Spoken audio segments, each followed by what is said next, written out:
এই ছবিতে আসলে আমি যুক্ত হতে পেরে আমি খুবই লাকি মনে করি নিজেকে। এত গুণী আর্টিস্টদের সাথে কাজ করাটা একটা সৌভাগ্যের ব্যাপার। জয় আপার সাথে কাজ করার সুযোগ পেয়েছি, চঞ্চল ভাইয়ের সাথে কাজ করার সুযোগ পেয়েছি, অপি আপা, মিমি আপা, অডিয়েন্সের অনেক অনেক ভালোবাসা পেয়েছি। উৎসব একটা পারিবারিক ছবি, কষ্ট করে এই ঈদের মধ্যেও আপনারা আমাদের কে সময় দেওয়ার জন্য এখানে এসেছেন, আমাদের উৎসবকে সাপোর্ট দেওয়ার জন্য এসেছেন, এর জন্য অনেক অনেক কৃতজ্ঞতা আর ধন্যবাদ। এই ছবিতে আসলে আমি যুক্ত হতে পেরে আমি খুবই লাকি মনে করি নিজেকে, কারণ এত গুণী আর্টিস্টদের সাথে কাজ করাটা একটা সৌভাগ্যের ব্যাপার।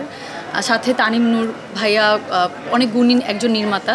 জয় আপার সাথে কাজ করার সুযোগ পেয়েছি, চঞ্চল ভাইয়ের সাথে কাজ করার সুযোগ পেয়েছি, অপি আপা, মিমি আপা, দিনার ভাই, তারিক আঙ্কেল, জাহিদ ভাই, যার কথা না বললেই না।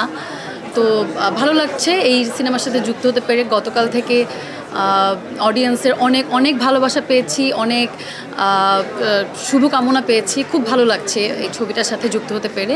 এটাই আমি বলবো যে উৎসব একটা পারিবারিক ছবি, যেখানে আপনারা পরিবার, বাচ্চা কাচ্চা সহ বয়োজ্যেষ্ঠ সবাই এসে এই ছবিটা একদম এক বসায় দেখতে পারবেন।